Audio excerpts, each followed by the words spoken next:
Olá! Hoje a gente vai mergulhar numa das maiores divisões do pensamento ocidental, aquela que separa o mundo da mente do mundo da matéria. Por séculos, a gente tratou esses dois universos como coisas totalmente diferentes. Mas, e se essa separação for na verdade uma ilusão? E se a ponte entre eles estiver escondida na nossa própria biologia? Bom, vamos lá. De um lado, a gente tem o universo da mente, né? O mundo interior, da alma, dos mitos, do significado. É o campo que a religião e a filosofia sempre exploraram. Do outro, a matéria, o mundo de fora da biologia, dos genes, do cérebro. Esse é o domínio da ciência. Historicamente, a gente construiu um muro bem alto entre os dois, tratando um como subjetivo e o outro como objetivo. E é exatamente essa pergunta que vai guiar a nossa conversa hoje. Será que esse muro é artificial? E se, ao olharmos bem de perto para a biologia, a gente encontrar as raízes daquilo que chamamos de espírito? Para começar essa jornada, vamos pegar um mapa emprestado de um dos maiores cartógrafos da alma. Vamos começar com Carl Jung. Para ele, a nossa psique não era uma folha em branco, de jeito nenhum. Era mais como uma paisagem super rica, cheia de estruturas universais que ele se dedicou a mapear.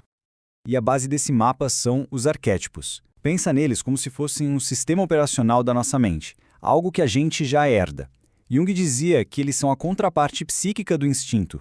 Ou seja, assim como um passarinho já nasce com o instinto de construir um ninho, a gente já nasce com padrões mentais que moldam nossas experiências, medos e sonhos. E esses padrões pipocam por toda a parte, em todas as culturas. A figura da grande mãe como a fonte da vida, o malandro ou o trickster, que quebra as regras para criar algo novo. A jornada do herói ao submundo para resgatar algo de valor. Para Jung, isso não são só historinhas, são manifestações dos mesmos arquétipos, que brotam em culturas diferentes, mas têm a mesma raiz. Então, o mapa do Jung é genial, não tem como negar, mas ele deixa a gente com uma pergunta fundamental. Se esses arquétipos são universais, de onde é que eles vêm? São só ideias flutuando por aí, ou eles estão enraizados em algo mais profundo? Algo biológico? É aqui que a nossa investigação fica interessante de verdade. Agora a gente sai do mapa da psicologia e mergulha de cabeça no território da biologia. E se a psique não for só uma coisa mental, mas estiver de alguma forma codificada no nosso DNA? O psiquiatra Anthony Stevens pega o conceito de individuação de Jung e o expande de uma forma radical. Para ele, não se trata apenas de um processo psicológico humano, é um princípio básico da vida. Cada semente que vira árvore, cada célula que se especializa, tudo isso está seguindo o impulso natural de se tornar completo, de se realizar. Essa ideia força a gente a repensar o que significa a mente. O biólogo Edmund Sinnott propôs uma definição bem ousada. A mente não seria a consciência ou o pensamento. Seria o princípio que organiza e direciona qualquer ser vivo em direção a um objetivo. Algo que já está ali, na sua própria matéria. A mente é o que guia um organismo para ele cumprir seu projeto de vida.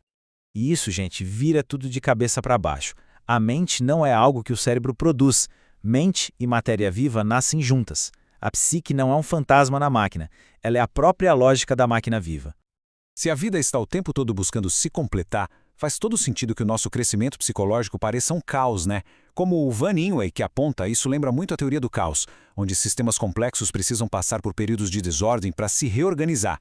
Essa desestabilização não é um defeito, é o sistema nos empurrando para novos níveis de organização.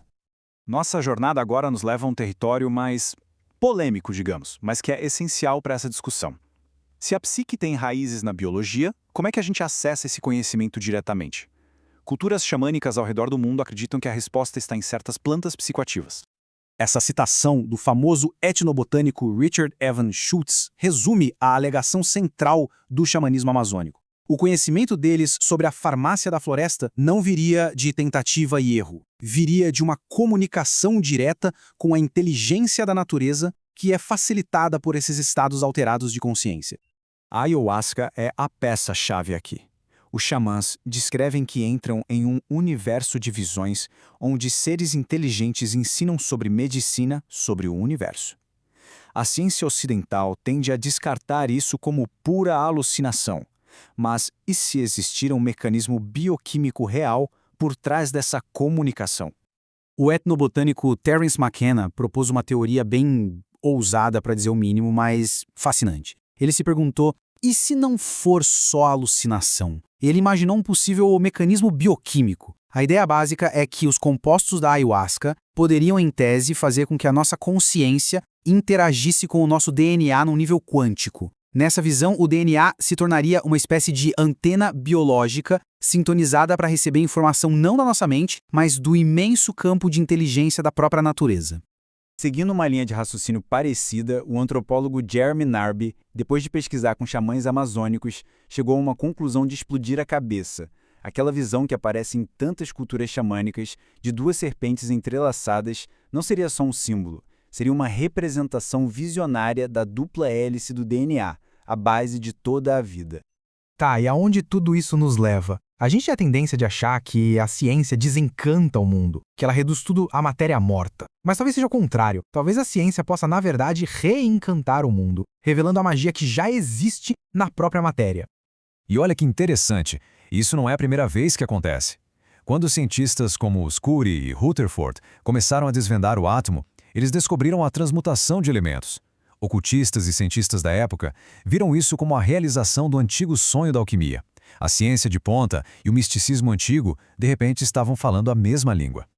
O historiador Mark Morrison chama isso de reencantamento da ciência. Longe de tirar o mistério do mundo, uma investigação científica mais profunda pode, na verdade, revelar ainda mais mistério. Descobrir que o universo é feito de campos quânticos vibrando é, de certa forma, muito mais mágico do que as visões de mundo que isso substituiu.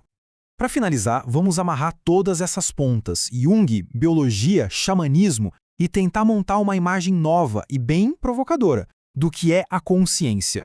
E a gente volta para o Anthony Stevens para fechar com chave de ouro. Essa nossa insistência de que a mente pertence só aos humanos é um preconceito que nos cega para a realidade. A consciência não é algo que a gente possui com exclusividade. É algo que a própria vida desenvolveu ao longo da evolução. Nós somos uma expressão dessa consciência, não a única fonte dela. E assim, a gente termina com essa pergunta, uma daquelas para ficar ecoando na cabeça. Se os mitos são o sonho da psique, e a psique está enraizada na biologia, e a biologia é a expressão do planeta, então talvez as grandes histórias, os sonhos e as visões que nos movem não sejam apenas nossos. Talvez a gente seja o canal através do qual um planeta vivo e consciente sonha e toma consciência de si mesmo. Fica aí a reflexão. Obrigado por acompanhar.